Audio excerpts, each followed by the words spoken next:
This week on the Jock and Nerd Podcast, we review Oliver Stone's football epic, Any Given Sunday, plus reactions to the big game trailers. Bob Iger has picked Disney's next CEO, and more, all in this edition of the Jock and Nerd Weekly for Monday, February 9th, 2026.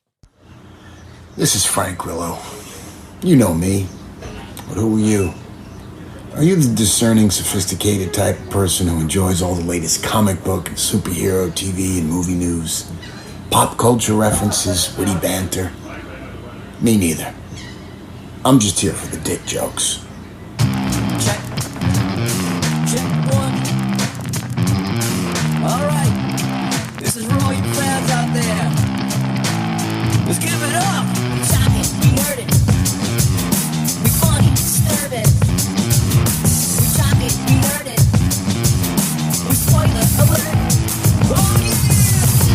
Oh, yeah. Hello. What's up, listener? Thank you for pressing play, and welcome to the Jock and Nerd Podcast, where we give you comic book and superhero TV and movie news, reviews, and whatever we choose. Jock and Nerd. My name is Imran. My name's Anthony. He's the Jock. He's a nerd. And joining us is a fella, you'll find him right here on any given Monday.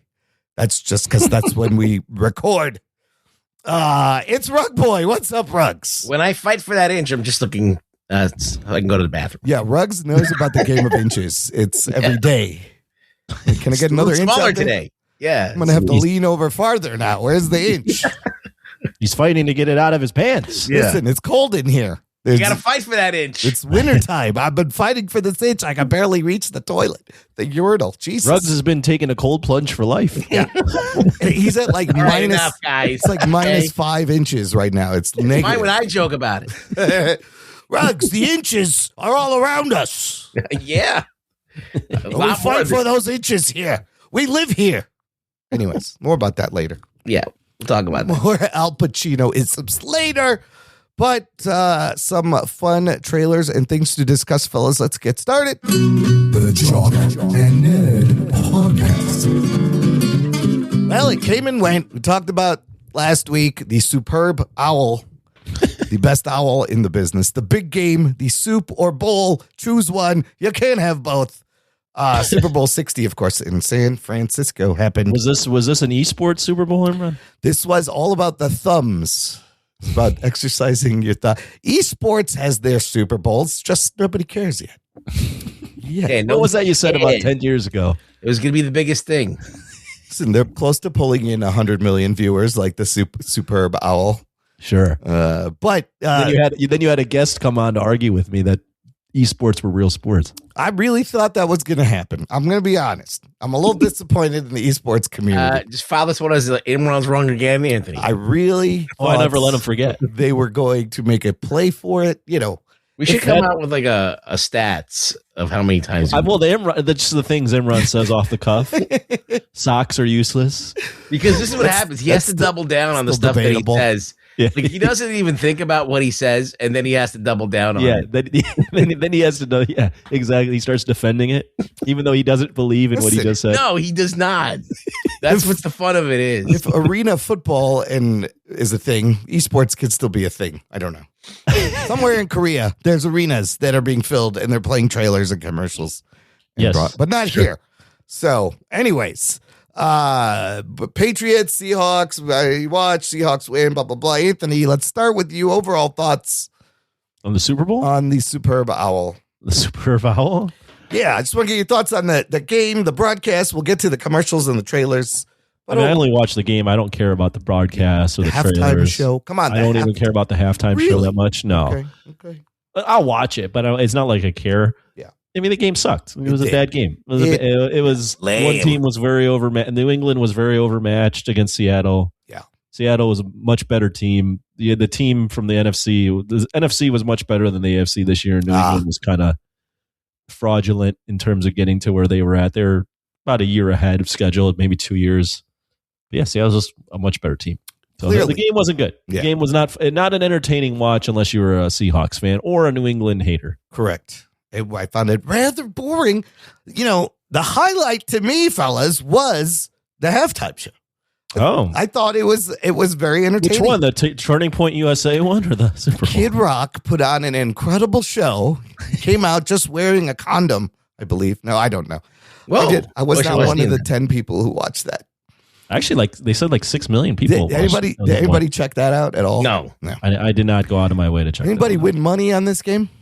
No. I have some bets down. I still don't know if I won yet. Okay. I had some side. I would have bets lost on. had I bet. I would have bet on the Patriots, but I didn't know they were going to march out a 7th grader as their quarterback. He looks awfully young. That Yeah, I was like, that this fella. guy? Yeah. Like, this guy doesn't even have pubes yet. Yeah. I was like, is he 12? Yeah, he looks very young.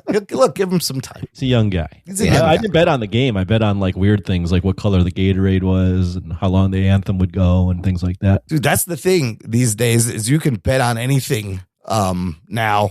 And even the commercials kind of reflect this weird dystopian present where it was just commercials about AI, Ozempic, and gambling. Everybody notice that trend? What'd you think of the halftime show? I know there was some controversy around it. I thought it was great. I thought the That was set good. was. Did you understand all the lyrics? I understood everything he was saying. Did you really? No, I Oh. didn't. Doesn't Yeah, matter. no fucking clue. First of all, I like, I can speak some Spanish. Bad Number boon. one. Yeah. And number two, I like Spanish music because whenever I go to the barbershop, that's all they play. Yeah, reggaeton. uh, Yeah. How are you paying for those haircuts? Never mind. Don't worry about it. Bottle caps. Bottle caps. Yeah. I have a secret business where I sell illegal things. But I liked it, but I wish I could have been more into it because I know it's like there's certain Spanish music that you listen to that's like, you know, you're into the vibe and that you're dancing and you're whatever. This was like, I felt like it was more like I wanted to know what he was talking about. Yeah. And I wish there were subtitles. And at one point I could see on the screen behind him that they were giving him subtitles, but the Spanish ones. Yeah. And I read those to try and get an idea what the fuck he was talking about. And so I was like, I would have been more involved had there been subtitles, but I don't know if people would say, shut the fuck up, learn Spanish. But I know Spanish. Yeah. So, and then I talked to some of my friends who were also Spanish speakers that didn't know what the fuck he was saying either. Well, you know, sometimes you don't understand performers when they're singing English sometimes. So, the thing yeah, is, it's true. it was the vibes. Like he brought a party, the beat was great, the set was wild. Like I watched a time lapse of them build that set and then take it all down, and it's like a whole little street in Puerto Rico. There was people. There were trees were people. The trees were people. Those were people in costumes that the whole walked out time there. for the trees to do something, but they didn't do anything. And the wedding was real. This couple wanted Bad Bunny to come to his wedding, and he was like, why don't you just come out to the Super Bowl and I'll marry you during halftime? That was a real fucking wedding. What'd you think, Anthony? I thought it represented things well, and it was a fun time. It was good. Yeah, I thought all the hemming and hawing about dumb. The performance or his selection was stupid. Puerto Rico is part of America for what it's worth. He's an American fucking citizen.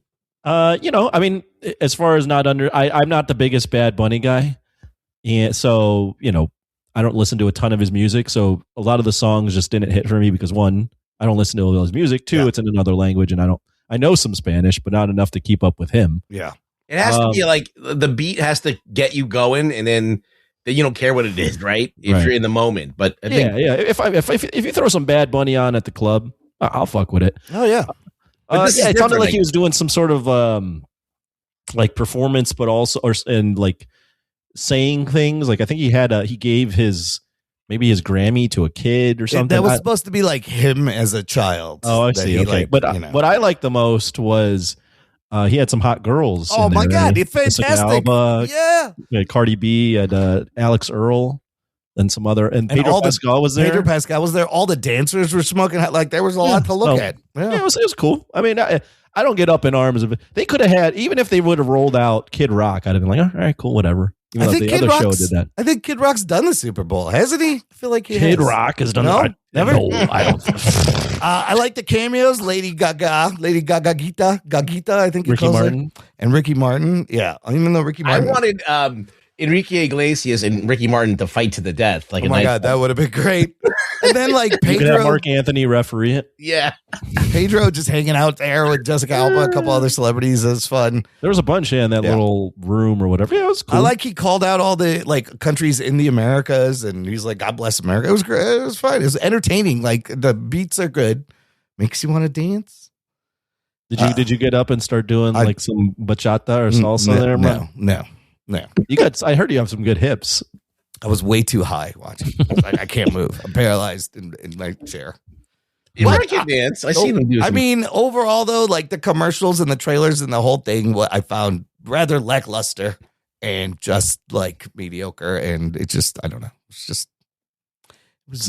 I honestly didn't pay attention to the commercials at all. Yeah, even the trailers. Yes, all these trailers that you have in the notes. Yeah, I watched these. I half watched them live, and then I really paid attention before the show to watch them.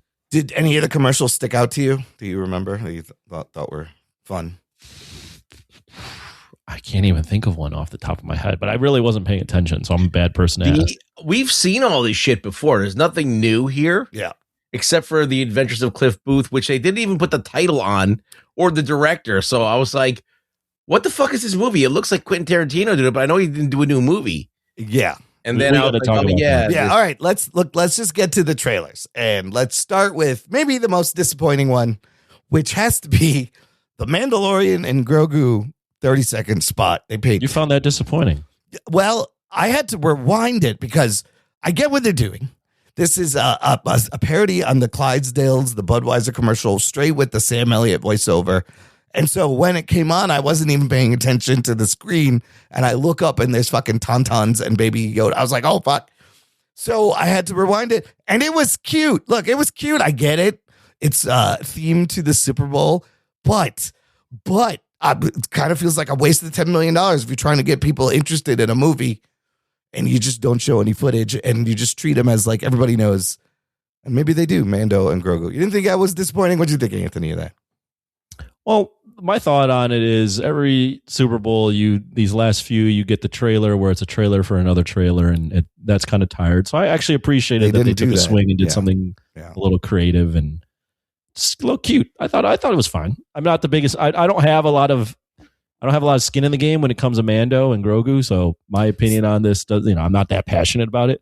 But I thought it was a cute little like, hey, let's try something different. Let's mix the ad in so you don't realize what you're watching, and then you realize, oh, they're doing a play on someone else. See, I feel like if you're gonna spend $10 million, a viewer like you is exactly who you need to get awareness on, and so maybe it worked for people like you. Is it going to make you see the movie? But you're going to be like, oh, that's cute. Me? Well, I'm going to have to because you're going to make me. But if I wasn't going to make you, I don't think, does it move the needle? Like, I am not the guy. I would never, the thing of, you're never going to win me over. So Rux, I'm the wrong guy to ask. Was this $10 million well spent? Not really. It was fine.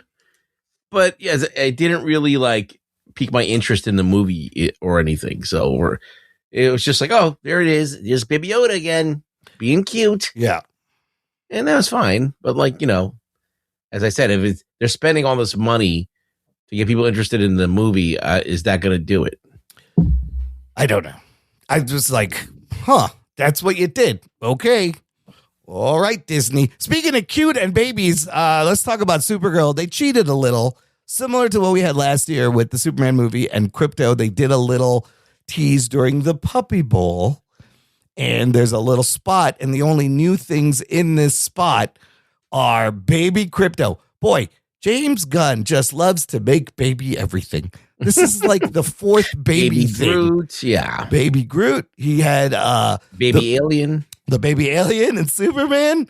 He has now, and he looks cute. Of course, little white puppy's gonna look cute. Did this do anything for anybody else, Anthony? The Supergirl, to me, it still feels very Guardians. Not that it's a bad thing, but it just seems. I'm gonna watch it. I think there's a angle there that they can mine that will be good with with her attitude. But when I watch the trailer, I get straight Guardians vibes. Absolutely. I'm not seeing a very distinct visual palette, knowing what James Gunn has already done. I know, and he's not actually directing this movie, but it still feels no, he's not. But feels like Guardians. Yes, everything. He makes a fucking baby Crypto. Like that's straight James Gunn thing. Ruggs, does this do anything for you, or it's just typical? It doesn't really do much. It doesn't do anything bad. It doesn't do anything good. It really is just there. I mean, Yeah, it's just there. Is Baby Crypto going to get me into the theater? Even though it's the thing that annoyed me about the Superman movie? No, of course not. But I guess they're trying to aim for, the people who are watching the Puppy Bowl. I did watch the Puppy Bowl. It's adorable. Like, it's hilarious and super cheesy. But speaking of Supergirl, found the story. There was a test screening past week for Supergirl. Here is some feedback from some people.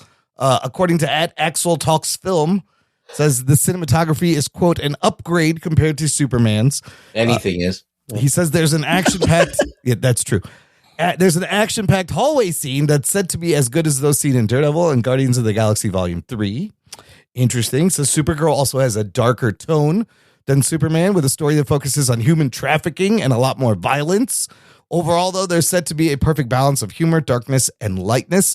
Other interesting tidbits include the redesigned Creme of the Yellow, the villain, being extremely menacing and a tremendous villain. Meanwhile, Momoa's Lobo is said to have a substantial role that is crucial to the ending. And this one guy adds, it's basically bits of Superman 2025, Guardians of the Galaxy Volume 3, Logan, Man of Steel, and The Last of Us mashed into one film without the R-rated elements. Whoever's seen it would probably understand my film choices. Crypto is Rocket, Kara is Joel/Logan. Okay.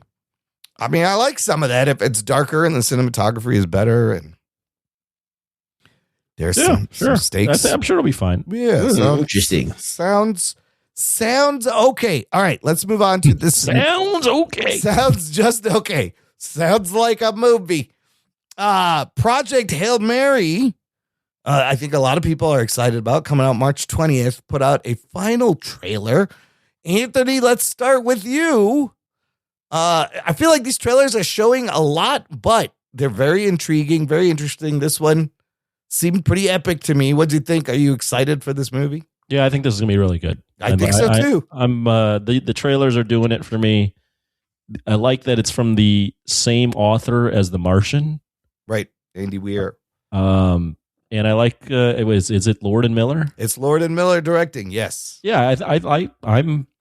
It's sold me. I'm in on this movie. I think it's gonna be one of the first good movies of the year that I've seen. Yeah, the alien bit in here is cute. I mean, they essentially show us the first time. I know. I feel like I've seen the whole movie. They're showing a lot, but apparently all this happens early in the book, and the story is really about the relationship between Gosling and the robot.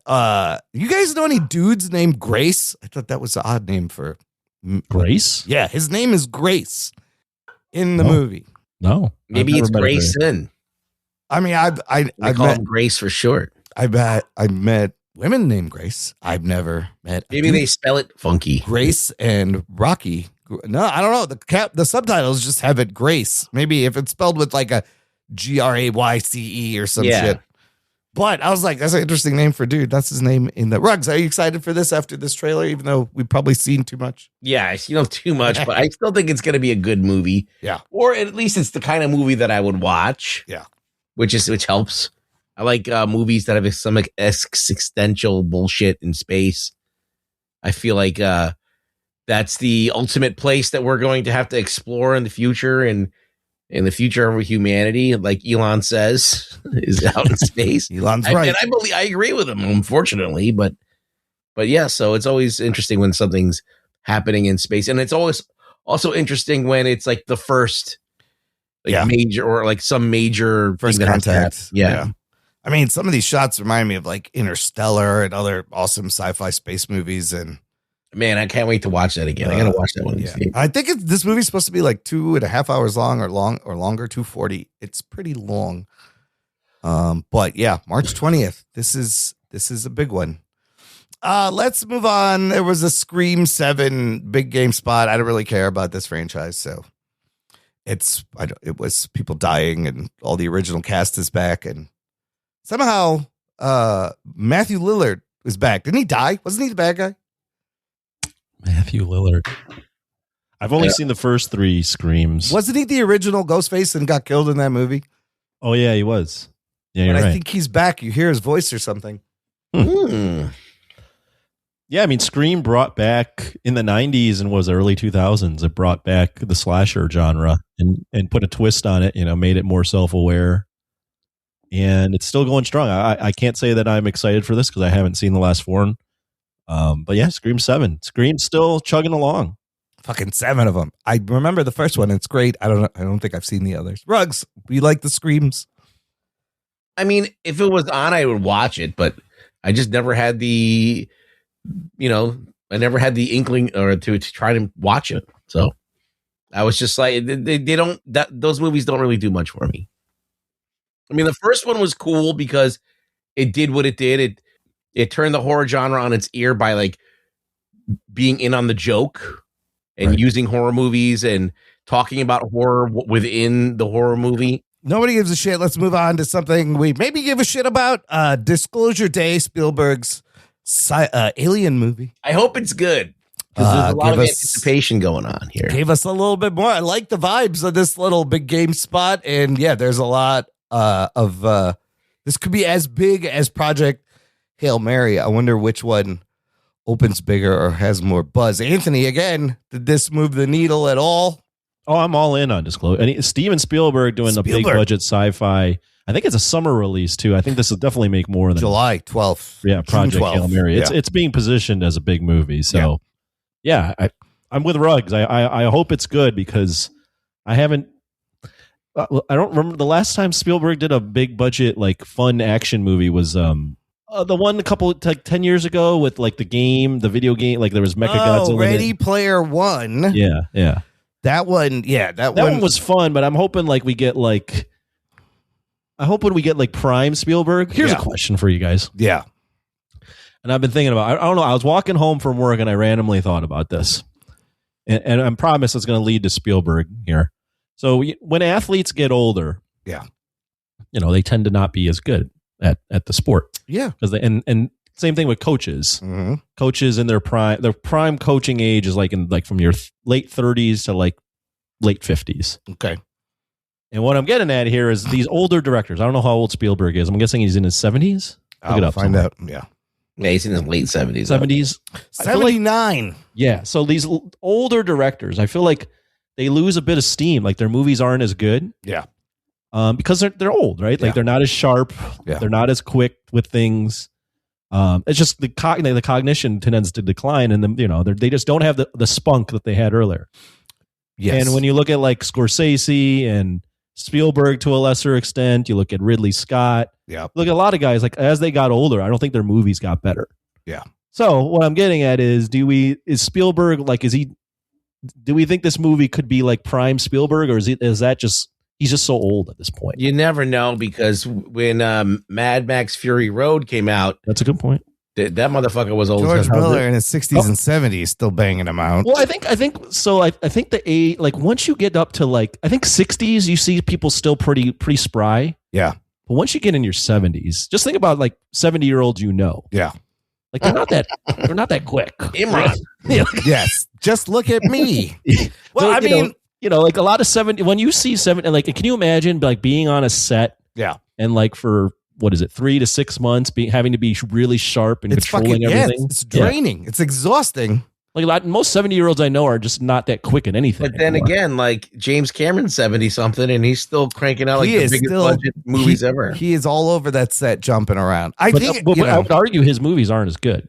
I would agree with you. Like, of course, when you're hungrier and James is 71. James 71, Spielberg 79, and when he started, it was a different time. And you're hungrier as a younger artist. You are, like you said, you're a lot sharper. I think Spielberg has peaked. Yeah, that's what I'm thinking. I don't know if he's ever going to get that peak. I don't think he will get back to that point. But at the end, there are going to be ups and downs. So you could have, this could be a little late career peak. Been putting it out in the summer. Nowhere near Francis Ford Coppola levels of going downhill. Right. Yeah. But that guy had to spend all his money to make Megalopolis, and he's. But that's even another example, right? Yeah. Go ahead, Ruggs. Oh, I was just saying, like, Spielberg is still a good director. Yes. Like, even though he's not at his peak, he's still got it. He still can direct a movie and make a movie that, like, I just watched The Fablemans and it was a good movie. Yeah. It wasn't a great movie, no, but I think it was.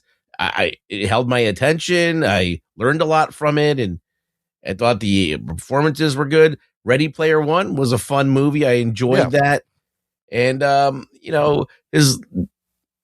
I don't know what else did he do that was West Side Story is pretty good. Like what he did with it. I think his movies are still good. They're not bad. They're not. Francis Ford Coppola can't make a movie anymore. And Ridley Scott is like so hit or miss. Ridley Scott's uneven, but like I think when he hits pretty good. I think Ridley Scott still makes good movies, but I would argue that Spielberg makes better movies than Ridley Scott does at this age. What do you think of Scorsese at his age? I think he makes good movies, but they're movies about things I don't really care about. Yeah. And they're not as fun. So he made like some fun fucking mob movies. And they were like adventures. You go on and you disappear in this time and whatever. And even though the guys were like these terrible mobsters, you still had fun in the movie. Yeah. And now he's making these movies that are not fun at all. They're historically accurate. They're well acted and they're great, like Killers of the Flower Moon. But that's such a fucking depressing ass movie. And I don't know. It just. Yeah, even not a good time. Even like Scorsese on that point, like The Irishman. Yeah, I mean, he's making these like 3.5 hour movies where it's like, bro, like, are you falling asleep on set filming these? Like, what's happening? So I will say, out of all that generation's directors, I feel like Spielberg is the one who is at most still on top of his game. He's still a name people will come out to. The end of this trailer shows you like a little spaceship, and I was reminded of what's that fucking movie he did? E.T. or third counters a third a little E.T. and a little Close Encounters of the Close Third Encounters, Kind. Yeah. So I feel like it's a spiritual successor. He may be quoting back to Close Encounters a little bit. So that's kind of neat. But this is still a man that can make any kind of movie. What about Clint Eastwood? He started directing when he was like 90. Yeah. And all his movies are like old man fucking. Like all of his movies are old. Old man yelling at people. Well, there's always going to be outliers, but I think generally these guys that have been doing it for a while, I feel like they lose a little of that on their fastball. Yeah. Oh yeah. The sports terminology. Yeah. Roman Polanski's still alive, is he? Is he making movies? No. He does not have a fastball anymore. No, he does not. No, you're going to lose your fastball. It happens. I thought of this. I was like, directors, even if you're old, you can still direct a movie. But I think the age catches up to everybody, and just being on set like that. Yeah. I just don't think in your 70s you're as quick with it. Just let you know that oldest director is Ridley Scott at 87. Oh shit! Yeah, and these movies. Scorsese's 82. Scorsese's 82. Ridley Scott? What's the last movie he made? The last movie he made? I think he made Gladiator 2, didn't he? That wasn't that. And that wasn't great. No, he's had a bunch. But I would argue it's still a good movie. Yeah. I'm not saying they're not great. Is like better. They can fart out a movie that's better than most. Yeah, like Napoleon was a good movie. It wasn't a great movie, but it was a very good movie. He did the House of Gucci, The Last Duel. Before that, House of Gucci was terrible. That I could say with 100% confidence that was a fucking Jared Leto in that movie is so hilariously bad. His last good movie is The Martian from 2015. Yeah, easily. And that's a good movie. That's a really really great movie. That movie you watch over and over again. Whenever it's on, I'll just watch it. My argument there is that these guys such a high bar, and we want them to get to that bar. Yeah, and I don't know that it's possible at the age of 70 or I plus. don't think it is. Well, listen, like you gotta peak sometime. That's true. Right? I think the peak. I think the peak for these guys is like, I think they really start cooking in their 40s and 50s. Yeah. Yeah. That's when all of that knowledge and patience and you understand the business and you got to get money. Yeah. And you still have enough energy to be out on set and like oversee everything. Right. I mean, I can't imagine Ridley Scott. Like, is he actually doing everything on set? On 87, like, he's not moving around. He's got people. Someone's wheeling him around, right? Somebody is Mel Brooks is 99 years old. And he's still fucking doing shit. Is he doing this? Was he the Spaceballs guy? Yeah, he's doing Spaceballs. And he's 99 and he's going to do Is he part of the Spaceballs sequel? He's in the cast. Yeah, he's he wrote the first one. Mel Brooks has had like 3 lifetimes at this point. Jesus Christ! He's That had movie, three. Yeah. if we're going by the +7, that movie's going to be dog shit with Mel Brooks. Huh? Well, yeah, I think Mel Brooks still got it unless he finds good. It's going to be a 5-hour movie. Like Good he's writers. terrible, but I mean the guy's 99 years old. He's just got to be surrounded by good Yeah. writers, right? And then every once in a while you throw in a Mel joke, and you can't let him know. That was a random thought that I had walking No, home it's a good from work. thought. One Is day. Ridley Scott really 87 or is AI lying to me? Ridley Scott, according to Wikipedia, is 88. Oh, he's Holy older than shit, that. he's even older. Jesus, fuck. He is. Damn. He's got 8 upcoming things here as How director. is that possible? I don't know. There's There's a movie coming out this year. yeah. The Dog Stars. Yes. Jacob Dog Stars. Elordi, Margaret Yep. Qualley, Brolin, It's in Guy Pearce, post-production. Benedict Wong. Yeah. Yeah. Wow. And he's got all these. You Should Be Dancing, Rights of the Broken Land, The Color of Lightning, Roads to Free. He's not gonna be alive to do these. There's fucking 7 other movies here. Jesus Christ, Ridley Scott. This is crazy. But he has also gone on record to say, "I'm gonna keep doing this until I can't do it." So some of these guys, you that's what they are like. Imagine being alive that long, even like 88 years old. That's crazy. I mean, he was 40 when he did like Alien, right? Yeah, Or late I mean, 30s. Yeah. I mean, I'm very impressed by the stamina of him. If he's actually out there still doing He all has that said stuff. he'll still do I it. thought Scorsese was older for sure. What is he in his late 70s? 82. Oh my God. All right. I got one more trailer I want to talk about, and you just mentioned it earlier. The Adventures of Cliff Booth, which is No, we got 2 more. is there another one? What's the other one? It's the Roadie War Machine. Oh no, that's not Super Bowl trailers. Those are other trailers. Oh, I see. Okay, go ahead. But Sorry. Adventures of Cliff Booth, which is a sequel to a Quentin Tarantino movie, Once Upon a Time in Hollywood, directed by David Fincher, but with Brad Pitt returning Did as Cliff Tarantino Booth. write this? I think he did. He did. And this is going straight to Netflix. Ruggs, you start because I got some thoughts, but I want to hear Ruggs. Ruggs, what did you think of this? I didn't know what the fuck I was looking at when I saw this commercial. I was like, Quentin Tarantino's not directing this movie. Yeah. I'm like, why is it look like a Quentin Tarantino movie with Brad Pitt looking like a Brad Pitt's in a Quentin Tarantino movie? Because it's supposed to look like that? Yeah, well, then I went because they didn't show you the title and who directed it No. in the trailer. So I I was don't like, think well, I don't they know what should. I'm looking at. Yeah. So then I got home and then I looked on the internet to see what the fuck it was. And yeah, it's fucking David Fincher directing a Tarantino script. Written movie, which is crazy. And I don't know. I'm curious to see what the fuck it is. I don't know how I feel about it, but it's weird. So I think Quentin Tarantino's getting around as like making only 10 movies type thing by writing movies. And I like the and movies directing. he's just written, like True Romance he wrote. Yeah, it and, works out every once in a while. The Natural Born Killers, I think he did a first draft of that. But in this movie, Brad Pitt, Yahya Abdul-Mateen II, Elizabeth Debicki, Carla Gugino, Timothy Olyphant, Peter Weller, crazy cast. Anthony, what do you think of this? David Fincher has made a couple of Netflix movies recently, and they have not been great. So I was listening to a podcast where they were talking about upcoming movies for the year. Yeah. And one of the movies was the Social Network sequel, Yes. not directed by David Fincher. Yeah. So that's a David Fincher movie being directed by Aaron Sorkin. Aaron Sorkin and what's his name's recast. Jesse Eisenberg. Somebody forgot else who- is playing. Yeah, we'll get into that somewhere. But anyways, I'm bringing that up because then they brought up this Yeah. and said, oh, by the way, there's a Once Upon a Time in Hollywood spinoff Right. with the Cliff Booth character played by Brad Pitt, but it's not being directed by Quentin Tarantino. It's directed by David Fincher, and it's on Netflix. Yeah. If you said that sentence It's a weird at any sentence. point, and no Yeah. one would believe that is Yes. actually happening. Yes. It feels like fantasy football, where it's just like, I'm going to take this guy, I'm going to take this movie, I'm going to pair this all up and make it and put it on Netflix. I'm like creating a team that's like a Frankenstein monster. Yeah. I don't know what to make of it. I'm going to watch it because it's just so out there. Yeah. But like, what? Like, are we going to have? Crazy. Are we going to have? I mean, there's first off, have we ever had a? We've never had a Tarantino movie sequel spinoff, have we? Well, I guess that the 2-part. yeah, I guess that was. But with Robert Rodriguez. what are we going to have like No. an ET sequel directed by Ryan Coogler? Right, Like, what, yeah. like, this is like like I kind of like it, but I'm Yeah. also like, what the fuck is this? Like, you would never believe this is. Yeah.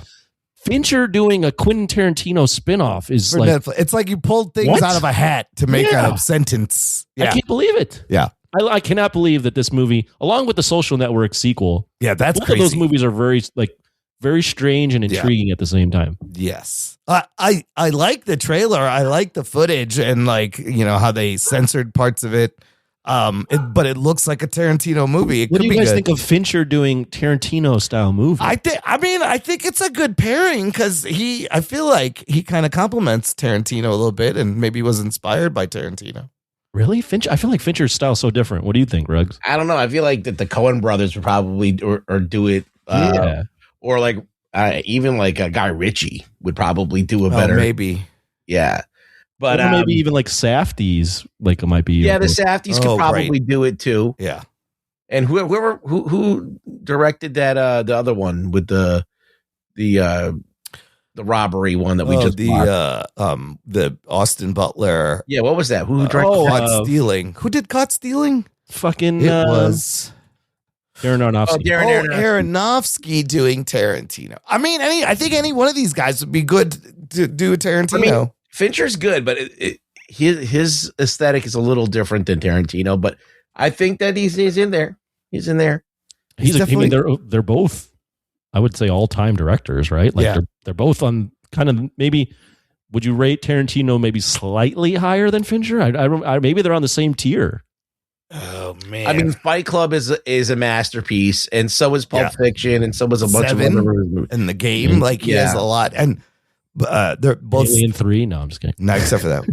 They both have distinctive styles. I mean, I like both Tarantino. eat. No, I I'm like saying. Tarantino better, but I think without Tarantino, you don't get a David Fincher kind of thing. This is the wild. This is so wild to me that this is happening. Pick names out of a hat, we'll make it. That's what Netflix did. This is coming out when it doesn't even say, it says coming soon. But yeah, I wonder if, $200 million budget. By the what way. if Scorsese $200 directed? million. Think Scorsese could direct the Tarantino? Fuck no, Oh, absolutely. no. I mean, maybe not at his age, but yes, Yeah. Prime Scorsese. Yeah, Prime absolutely. Scorsese is different. Scorsese now, no. But $200 million. But this movie has $200 million budget. for this fucking spin-off Netflix. This should have been a $50 million movie. What the fuck? Wow. I don't know. It's Netflix. They don't give a fuck. They don't care. They're like, yeah, take whatever you need. Here's the combo to the vault. Just go in, take what you need. The Social Dilemma is that's not it. The social Isn't it like the Social Reckoning? Yeah, it's Aaron Sorkin. Just because we're on the Yeah. topic, Jeremy Strong is going to play Mark Zuckerberg. Okay. And then the cast also has Mikey Madison, Jeremy Allen White, Bill Burr, Wunmi Masaku, and a bunch of other motherfuckers. And what is that? That's going to deal with like Facebook affecting the election and other shit. And then, the whistleblower that happened. oh, in that's 2021 right. with the The leak. whistleblower. That also is kind of wild to me. wild. That movie's The happening. first movie is great. And so there's more to the story. Yeah, that first movie is an all-time movie. Yeah. Yeah. But I don't understand. I don't know. I don't know about the sequels to these types of It's movies. just like musical chair movies is what happened. Well, it's just more to the story now. We're now That's true. in another era, and now it needs to be documented by some fucking movie. And I feel like Facebook is, people look at it differently now than we did when that movie came out.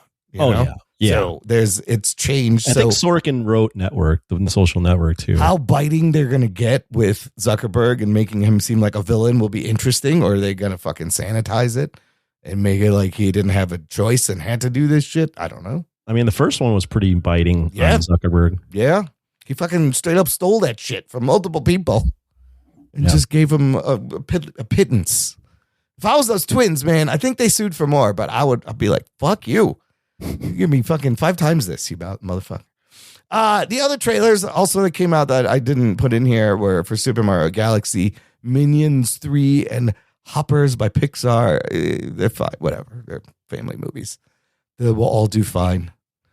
We don't need to talk about them. No MCU though, as expected. Still kind of shocking. Spider-Man comes out in like 5 months. It's no fucking trailer. Wow. Give me right? Is that weird? Does it not need? I don't think there's a real movie. Does the movie even exist? Anyways, listener, let us know what you thought about the superb owl and its festivities. Join this conversation. Join our Facebook group. It's called Jock and Nerd Nation. Jock and Nerd. It is a exclusive closed group just for you. Get in there. A couple other trailers that came out before that I wanted to mention. Monarch, Legacy of Monsters, put out an official season 2 trailer. That was just a teaser we watched. This is a nice full trailer.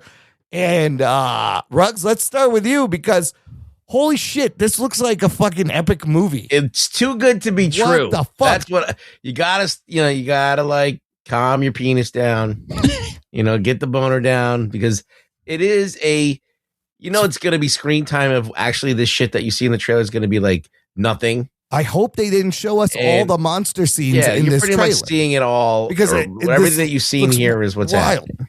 This looks Like, wild. The screen time is going to be maybe like 2 minutes of monsters, and we're going to watch how many hours? 10 hours of a show, and then there's going to be like 2 minutes altogether. Now, if Apple doubled down and really, because I just watched the ending of Fallout. I did not like the second season of that show. But that last episode, the money was there. They spent money on that last episode. Yeah. And there was some cool shit going on in that one. So if they can do that and they close the show with like an episode where like it's an all out fucking thing. Cause like in the last episode of Fallout, there's all these CG monsters. Yeah. And then they did it really well. It was as good as a Marvel movie, I would say. Yeah. So if they can just do that, maybe in the last episode and make it pay off, then that's cool. It's fine. But who knows? It looks cool. There's a big monster that they're both going to have to fight. Godzilla and Kong are going to have to. They got to team up together. again. Yeah, team up again in the show. Whoa, that's crazy. It's crazy. Anthony, too good to be true. What'd you think of this trailer? If you went on the trailer alone, you'd be pretty hyped because it does seem very movie-esque. Geek boner. Yeah. But yeah, I agree with Ruggs. I mean, there's no way this can be. They can't sustain monster fights throughout every episode. That's just so expensive. So the last season wasn't great, other than the monsters. I enjoyed watching the monster stuff and the flashbacks, but overall, I thought the human stuff sucked. So I'm very cautious to be excited about this. And I'm also a little like, how are they going to pull off like a big monster fight? Yeah, with both of them teaming up against this giant thing, this water creature type thing.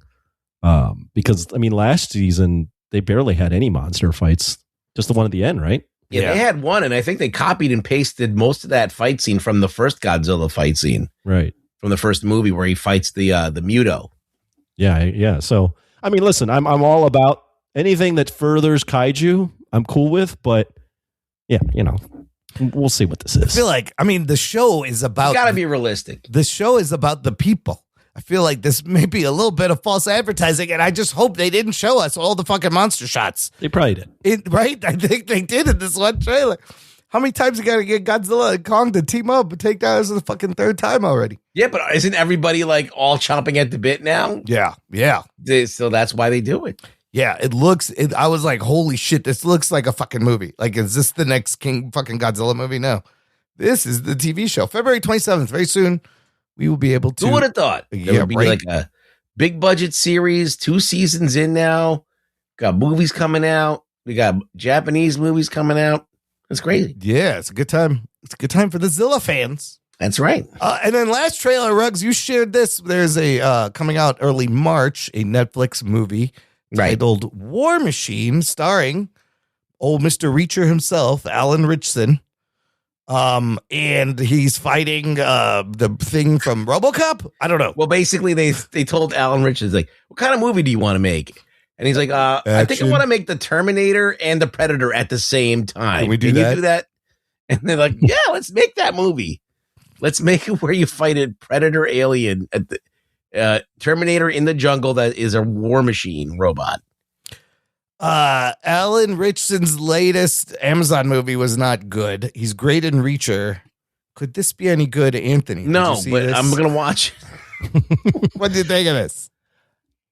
As long as there, movies, not all movies need to be awesome.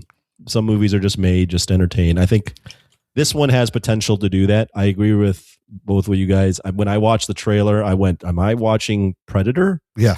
And then when the reveal of the thing that was attacking them, I went, is that the ED-20 whatever it's from Ed-10. RoboCop? Yeah.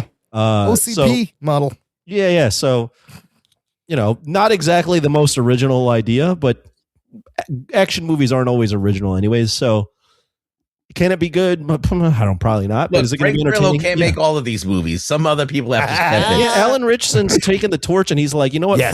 Frankie, Yes. my movies are actually on Netflix where yours are on Prime and you have to buy your movie. So I mean, Richardson can bring it, right? If you can use his physicality, and it looks like they are, he's entertaining to watch.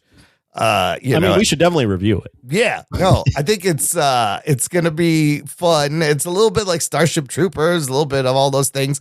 But speaking of unoriginal Netflix movies, do you know that there is a whole nother Netflix movie that came out in 2017 starring Brad Pitt that's called War Machine? So they have essentially run out of titles at Netflix. They're redoing it. They're just like, just use an old one. Nobody will care. And I was like, wait a minute. I remember, there's another old movie called War Machine. But there's a Marvel character called War Machine. Yes, and then of course there's War Machine Rhodey in the MCU, which this is not that either. The only thing that gives me pause is it's Netflix, and Netflix has a pretty bad track record with these action movies. Yeah, I mean the CGI looks decent, and there's explosions and people fly. I don't know. What was the last movie we reviewed that was on Netflix? The Rip. The Rip. That's right. Yeah. The Rip was all right. The Rip was actually pretty decent. Occasionally it can be as entertaining as an Extraction. That's my bar for these fucking movies, Yeah, Extraction's probably the bar. Yeah. Richardson is great as Reacher. I don't know this character. So yeah, well, Dennis Quaid in this also. Yeah, I mean, it'd be great to have all of the B tier macho guys in a movie now. Like, Yeah. get Grillo. You need Scott Adkins, Get Frank Scott Grillo, Adkins, Alan get- Richardson. Yeah, get them all in there. Henry who Cavill. else? They already Henry tried that Cavill. one. Yeah, they did. With Gentlemen of Unministry Warfare or something. Yeah. It was okay. It was just all right. But we want the guys. Well, I think Grillo's putting him standing next to Alan Richardson's going to be funny. Yeah, he will tower over him. Frank Grillo's is not. You should just wear him like a bat, like the backpack, like Yes. like an alien. You need a little piggyback ride, little man? Just jump on. That's in the movie. Okay, final thing in the news. Now that Kathleen Kennedy situation has been sorted out, she has stepped down as CEO of Lucasfilm, and what's his name, Dave Filoni and Lin-Wyn Brennan kind of taken over. It's time for the head of Disney to find his successor, and he has. It is the end of the Bob's era at Disney. Oh, shit. As Bob Iger has chosen his successor in the Disney's. He's chosen the next CEO, Josh D'Amaro, who is the head of the company's theme parks and consumer products division. D'Amaro will take over from Iger, who has been CEO for almost 20 years, who actually had to come back because of the last Bob Chapek pick, who was also the head of the parks. It did not work out. Bob Iger had to come back. He was supposed to stay till the end of the year, but he's actually stepping down in March. Will stay on as a consultant until December. And in addition, Dana Walden has been promoted to co-chair of Disney Entertainment.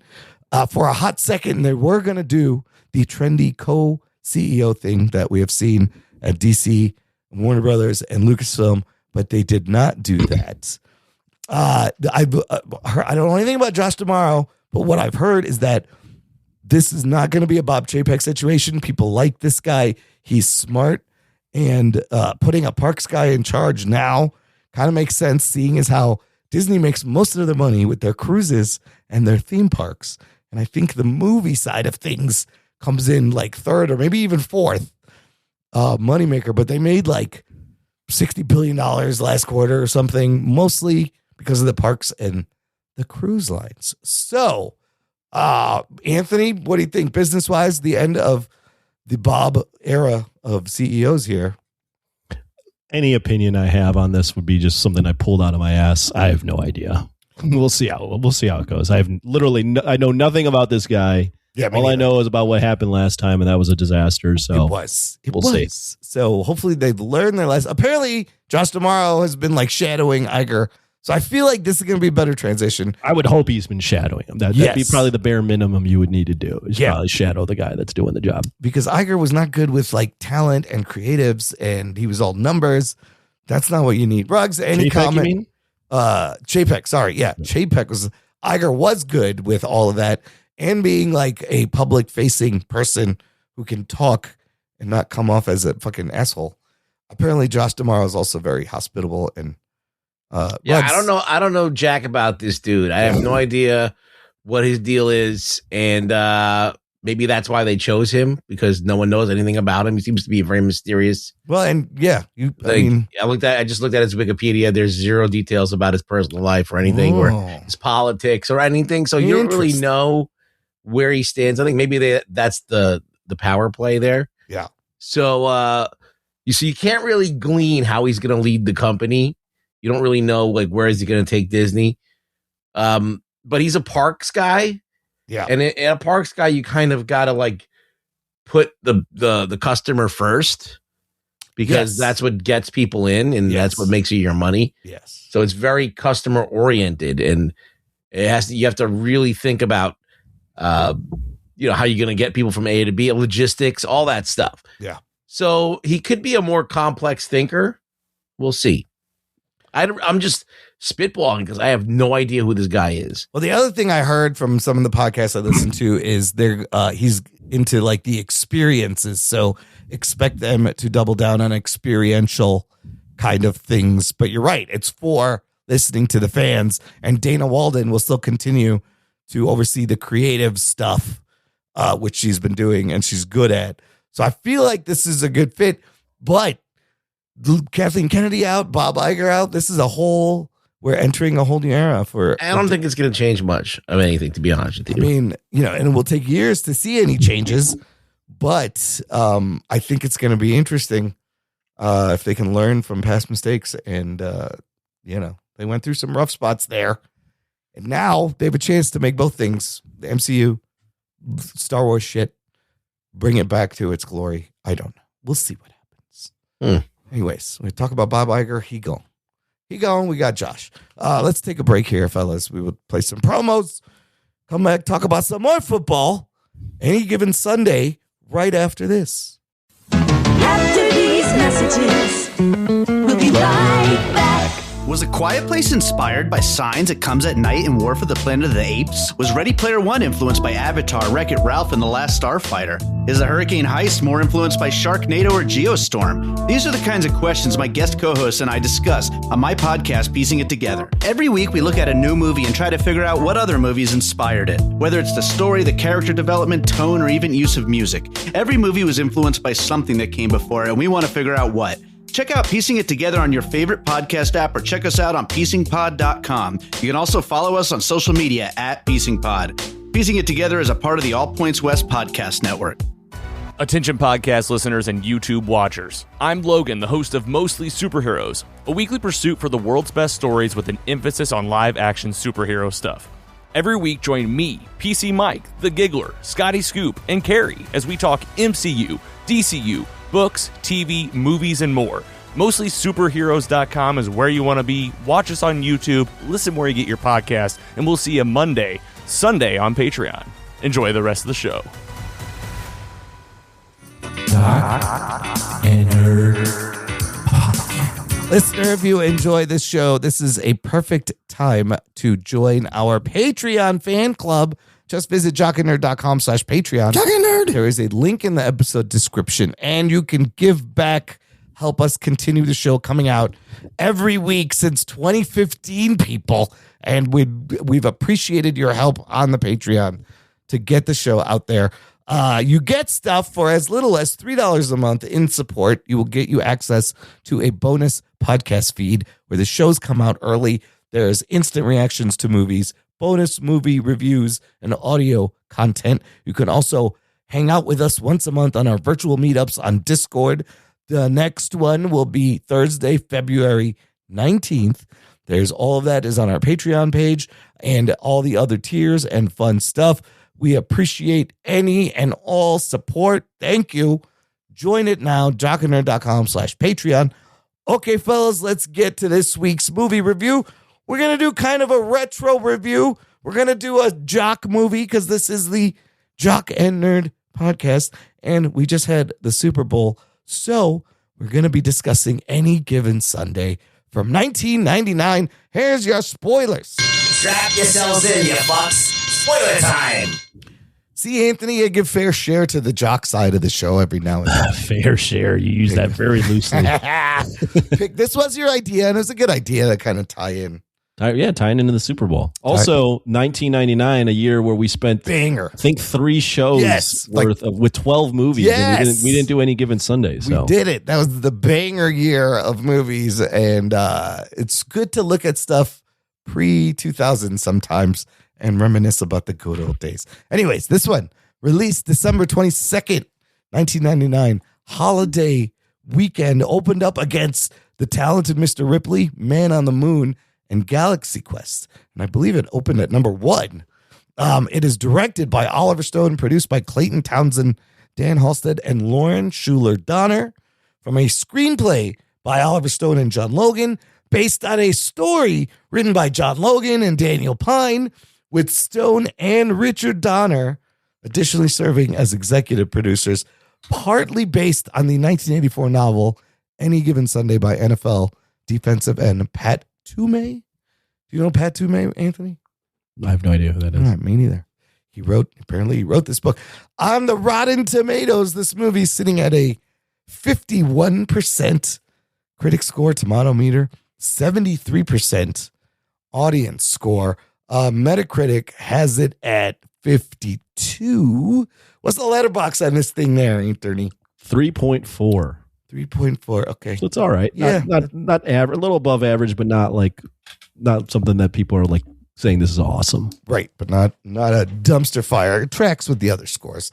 The movie was made for an estimated $55 million and takes internationally $100 million worldwide, $75 million domestic, which I believe in 99 for a $55 million movie, that's like good. That's, you made your money back. And then I think some, so. right? Maybe. I don't know. I think for 99 would be good. What are some of those other, you're just mentioning 99? Give me the top box office there, 1999. 99, banner year in movies. Oh one of God. the all-time years. Wish I in could go movies. back. You'll be surprised with this top 10. Top 10. So number 1, maybe not so surprising, Star Wars Episode 1, The Phantom Menace. Ah, yes. Far and away number 1. Yeah.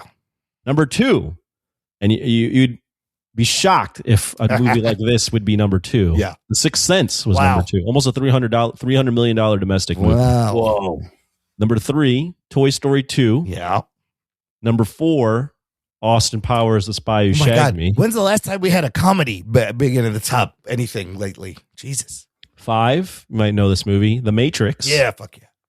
6, Tarzan. Oh, live action or Oh, the animated? Disney one. The No, Disney one. animated, Okay. yeah. Yeah, that one's pretty good. 7, Adam Sandler's Big Daddy. Big Daddy.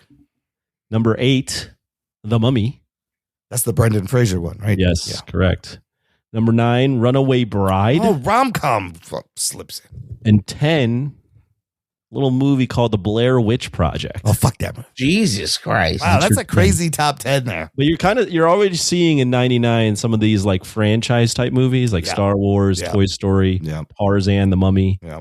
Like those are all IP movies that are getting in there. But yeah, it's still a mix. I mean, 99 is a banner year. Green Mile, American Beauty, Fight Club, Talented Mr. Ripley. We're American talking about Pie. American Pie. I mean, the list goes on and on. Eyes Wide Shut. I'm scrolling down and I'm seeing movies that I recognize. I'm down to like 50. 54 is Fight Club. 52 Wow. is Cruel Intentions. Like, there's just movies all the way down the list. All different Iron kinds. Giant. Being Yeah. John Malkovich is 79. Magnolia is 80. Like, they're just all banger movies as you go down the list. Man, 99 was a crazy year. Yeah, when we talked about the movies, there a lot was it about like identity and looking at yourself, but then there's just some comedies and some There's all sorts of shit. all sorts of shit, wide variety. Anyways, this one Starring, let's go over this cast. Fucking crazy, eclectic cast. That includes Al Pacino, Cameron Diaz, Dennis Quaid, Jamie Foxx, James Woods, LL Cool J, Anne Margaret, Lauren Holly, Matthew Modine, John C. McGinley, Charlton Heston is in this, Bill Bellamy, Layla Rashawn, Aaron Eckhart, Elizabeth Berkley. You got NFL players in this, Jim Brown, Lawrence Taylor. You got cameos from other football players, including, you see Dick Butkus. I always love seeing Dick Butkus because it's a fun name. Y.A. Tittle, Pat Toomey, who wrote the book, also cameos in the movie. Warren Moon, Johnny Unitas, Ricky Walters, Emmett Smith, Terrell Owens, as well as Coach Barry Schweitzer. Just a crazy all-star cast on display here. Movie's R-rated, very long, 2 hours and 42 minutes. Anthony, what happens in Any Given Sunday? Oh, man. Any Given Sunday is about a football team in Miami called the Miami Sharks in a competing football league that is in the middle of their season, and they're on a losing streak, and their top quarterback gets hurt, and a new young rookie comes in, and it follows this team with this coach that's on the older side and an owner that's young and is fighting with the coach. There's just a lot of drama around this team. Yeah. The best way to describe it is just they're following this team's drama throughout the rest of their season. Now, did you watch this in 99 when it came out? I don't remember if I watched it in 99, but I've seen it several times. I haven't seen it in probably at least 20, 25 years. 20 probably years. Okay. But I do remember, I remember as a kid seeing it multiple times, maybe in like 99 or the early 2000s. Ruggs, how many times you watched this? This is probably my third. Yeah, this also probably like my second time or third time, and it's been a long time, so it was a fun rewatch.